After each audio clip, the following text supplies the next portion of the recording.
You said so, it's nice to hear people saying nice things about you. It doesn't happen very often, certainly not at home anyway. Just want to get a sense of the audience really. How many of you are working in a people analytics role within an organisation? Quite a few. Keep your hands up. How many others want to work in a people analytics role in an organisation? So we've got quite a few students here. Great. That's a great audience for us. So I've been coming to the Wharton People Analytics Conference. Matthew was saying this morning how it's the 12th Wharton People Analytics Conference. I think I first came in 2016, and it's always been a source of inspiration to me, and I know it's a source of inspiration to many in the room. And actually, it was a bit of a source of inspiration to us creating Insight222 in 2017. So we're in our 8th year now, which is quite spectacular.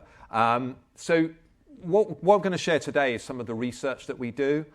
So as you heard, we work with over 100 global organisations, but it's all underpinned by research. And the topic we're going to focus on today is democratization. So where we see organisations that are achieving scale and driving value on a consistent basis with organisations, they are with people analytics. Sorry, they are not just democratizing data, but they're driving adoption through that as well. So we're going to talk a little bit about that. So yeah, that's over the next 20 minutes. So what do we mean by data democratization? Well, this is the definition that Jonathan and I put in the book. It's in a glossary. They're always a little bit dry.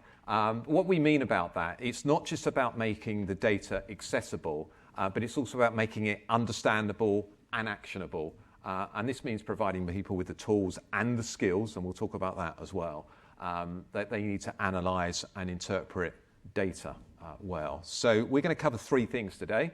We're going to look at some of the research that we do around leading companies. It's a question that we get asked a lot, Insight222. What are the best of the best doing? So we've been doing research on that for the last 5 years. We're then going to look at the gap between democratization and adoption, and look at ways in which you can drive more adoption of people, data and analytics within the organisation. And then we're going to look at an element of that, thirdly, which is around data literacy. So it's around building data literacy and analytical thinking amongst the wider HR population as well. It's all based on the research that we're doing, and there's a QR code there that you can get. You can download that. We do have copies of the one on the left in the seafoam. I'm the ride before the cover, grey to me. And we have some copies of that available if people want to get a hard copy as well. So what do leading companies in people analytics do? So again, this is something we've been studying for 5 years. And we, in the last research that we did, which was last summer, we do it every year. We'll be conducting this year's research from sort of about June onwards. One of the things that we're looking at, we had 348 organisations that participated in the study last year. And based on those 8 characteristics on the right-hand side, we're able to plot all those organisations on what we call our leading companies model, so the ABCD. And the leading companies are in the kind of top right of that 18 box. Only 10% of organisations, of those 348 organisations, are classified as A teams. We typically find that those are organisations that have been doing people analytics a little bit longer. They invest in it. And if you invest more, you tend to get more value out of it as well. They're also organisations that are more closely connected to the business, so they're working on the big business priorities in the company as well. I'm not going to go through all 8 of these today, but if you can go onto the Insight222 site through that QR code, or if you've already picked up a copy of the research. But I will pull out a couple there. So again, in leading companies, people analytics leaders and their teams are influencing key stakeholders within the organisations. And they're doing that through the relationship with the people analytics leader and the CHRO, but also with the CEO and the CFO as well. In leading companies, for example, the head of people analytics is meeting with the chief financial officer on at least a monthly basis. The other one I want there and there is around prioritisation. There's so much that we can do in people analytics, but let's try and make sure that we're doing the right things and focusing on the things that matter. And really engaging with our stakeholders as well, and maybe asking the question, which I've heard Ian O'Keefe, someone that's been in this space a long time, says, if you knew the answer to your question, what would you do differently? Because that can help us prioritise the stuff that people are going to really action on. And then if we look at the value one there, again in leading companies, they're actually measuring the financial value of what they do. I know that will appeal to people like Jeff in the room, some of the work that you're doing at the ROI Institute there. Democratizing people data though. So how do we get insights out at scale to users within the business? So not just HR business partners, but people managers as well, and help them in the flow of work to make decisions, not just about who you hire, who you promote, around pay and everything else, but also helping managers actually give insights to them about how their behaviours impact positively or negatively on the engagement of their team and the performance of their team as well. So let's dive into, this is an example of a company, and I'm a bit biased because I did work at IBM before we set up Insight222. An example of a company that has really democratized people analytics at scale. So, and again, you can find there, those of you that are on LinkedIn, look up Pietro Mazzolini. He has a newsletter, and it really just talks about that journey that IBM have been on with building their people data platform. So they brought 35 disparate sources of data together. They are able to bring the data together on a monthly basis. It takes 2 days. It used to take 23 days, and they're driving all of these benefits out there. So they're actually, by building this, they've actually saved a lot of money, both on IT and on people costs, and they're delivering value. They're getting that information out at scale. So, for example, around skills. So they're actually helping employees get information about themselves, which is then helping them make recommendations about training courses and mobility options within IBM as well. And they're creating that culture around using people data as well. And yes, it's also the bedrock of what IBM is doing from an AI perspective within the organization as well. I know that many of you will advocate the need to have strong data foundations, and that's what they've effectively built with this people data platform. So, in the research this year, we'd had a few people talking to us, the clients we're working with or other organizations, saying, we've been getting data out there, but people aren't using it. So we thought we wanted to study that a little bit more. So firstly, what do we mean by adoption? When we talk about adoption, we're talking about the consumption of people data and insights by employees and managers. So it's not just about creating dashboard and making data available to people. What are people actually doing? Are they actually using it in their day-to-day work?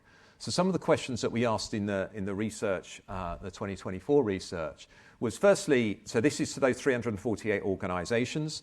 How many of you are actually democratizing people data at scale and to giving it to managers and executives across the organization? And that number's 71%. I'm kind of wondering what the other 29% are doing a little bit, but 71%, and that's been going upwards year on year. But when we look at adoption, it's very different. So we asked two questions. We asked about adoption in HR, certainly from an HR business partner perspective, and we asked about adoption outside HR. And when you look at those numbers, they're quite a big difference. So only with HR, it's only 47%. So there's I'll get to the leakage in a minute. And then outside HR, it's only 28%, which is staggering. So we're doing a lot of work, and I'm sure those of you that are actually doing this work and getting that data out to people will tell us how much work is involved in doing it. But we're not really getting the adoption. Even in HR, it's a big gap there. We call it leakage, and it's basically you're wasting money, and you're not going to get the value from the data if people aren't using it as well. But for executives and managers, the gap is huge. So again, from speaking to organizations that are doing this well and from the research that we've been doing at Insight222, what are some of the ways that you can reduce adoption leakage? So firstly, upskilling. So actually thinking about the users and actually thinking what tools can we give them so they can actually use this data effectively? Because a lot of the time it's a confidence problem. We certainly see this in HR. And I'll talk a little bit more about upskilling in a minute. Pilots. I think maybe we've got a little bit better at this in HR, but we've been very fond over the years of just launching stuff and just pushing it out there. Doing some pilots, testing, learning, iterating, improving, getting feedback from users on what they like and what they don't like. and then improving the product, treating it as a product as well. Personalization, so Workday within their organization, so with their people analytics team, they've published work around this. They've done a real good work around understanding the personas of the potential users in there. So you've got a different sort of persona within HR, different types of teams within the organizations and functions that use this data differently and actually need different information to help them make decisions. So they've really done a lot of work around that and drove more adoption by giving people the relevant information that they need, whether you're a people manager or whether you're an HR business partner. Role modeling, again, I'll talk a little about that as well, but involving senior managers in this. A lot of the research that we've done, certainly when it comes to improving data literacy, is, it's not good enough just for the CHRO and the HR leadership team to say to the rest of HR that data is important. They need to role model it themselves. And a lot of the time that means HR leadership teams themselves upskilling and becoming more confident in this as well. So new capabilities. So again, we're seeing in people analytics teams that report that they're getting adoption from democratization. They're building specific roles into their teams that look at things like user experience, change management. It's not just about building the product, it's about understanding from users what's working, what's not working, and building that in there as well. And actually even designing products with users as well. A little bit of design thinking there that we're seeing. And then around measurement, quite surprised when we ask a lot of the companies in the research, not that many actually measure adoption. We were at L'Oreal. They hosted one of our peer meetings early this year in Paris, and they actually measure adoption, but they also want to get. They use NPS. They use NPS because it's a metric that is understood across the business that they use on the consumer sides of the business. It's a metric that's understood by their executives, but they use NPS to understand what people think of the data that they're democratizing and getting out there, and they use that information to improve and move forward as well.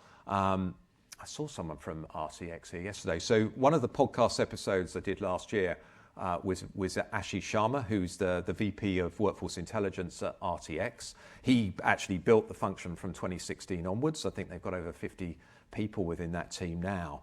And this quote, I thought, really kind of tells a really good story of where we see many people analytics teams that are actually driving that adoption. So from building and developing to actually thinking about how we can create impact and adoption of the products that we're creating as well.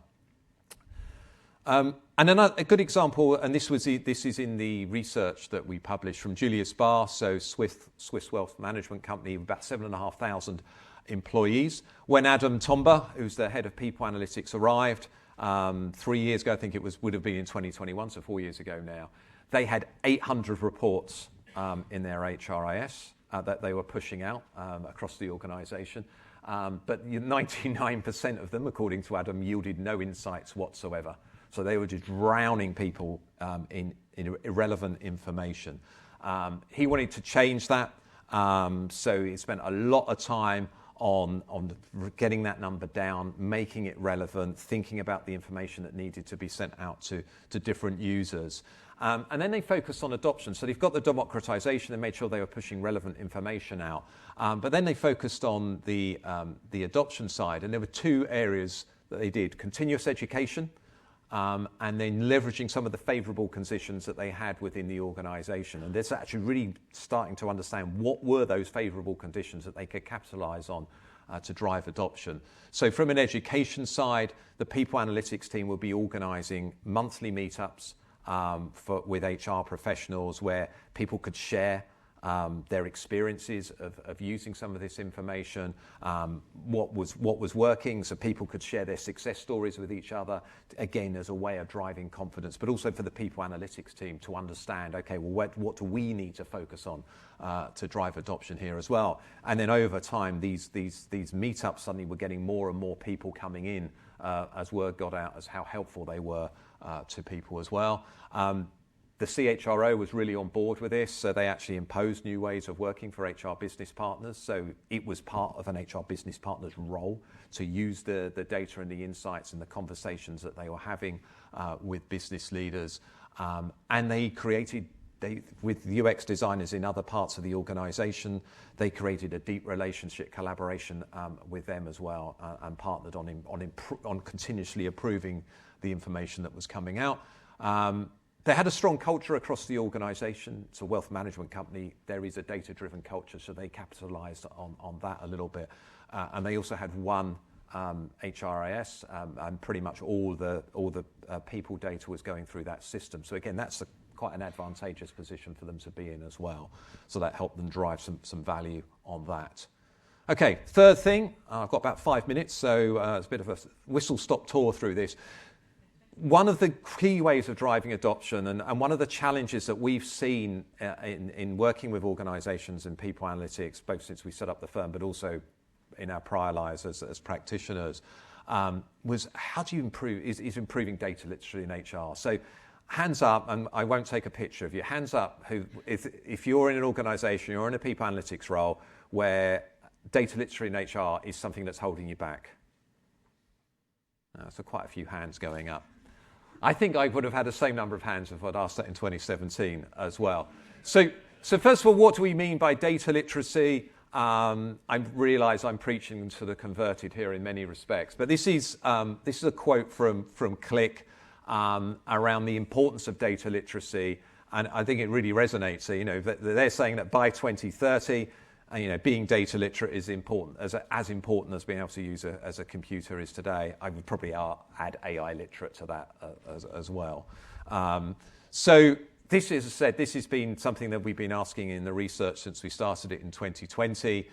These are the latest ones. So 85% of CHROs have made it clear in their teams that data analytics is an essential part of the HR strategy. Again, I'm not sure about the 15% that aren't. That number stayed sort of roughly between 85 and 90% since we did it. But only 50% of those companies have a data-driven culture in HR today. That number has been ticking up. It was below 50 3 years ago. It's sort of gone up 2 or 3% each year. But there's still a gap that needs to be closed. So we did some additional research on this a couple of years ago now around upskilling the HR profession. And again, what we really wanted to understand is the companies that are doing this well, what are some of the key steps that you need to do this? So again, that role modeling piece that I talked about before, really, really important when it kind of makes sense, doesn't it? When the CHRO and the HR leadership team are role modeling the use of data and analytics in everything they do, and maybe challenging people coming to them and saying, well, what data have you used to make these assumptions or provide these recommendations? That's a really good way. And what we found in the research is that when the CHRO and the HR leadership team are doing that, the HR professionals themselves will take the time and make the effort to upskill themselves as well. We find that, and sorry for the people analytics leaders in the room here, we find that when the people analytics leader takes this on as a project, all obviously being supported by colleagues in learning, probably the HR business partner for HR and the HR leadership team as well, then HR professionals are 2.5 times more likely to take the time to acquire these skills and actually use them in their day-to-day work. I'll talk about the 5 skills in a minute. And it's investment. So how much do you need to spend to do it? We found out that from the research that companies that are doing this well are investing around $600 to $800 per HR professional per year, and it's a multi-year upskilling program. It's not a once and done. There are change management around this as well, and that investment will fluctuate depending on the role. So again, we found that that's the case. I've got the 1-minute warning, so I'm going to move on. So these are the 5 skills. And again, you'll notice that they're soft skills, not hard skills.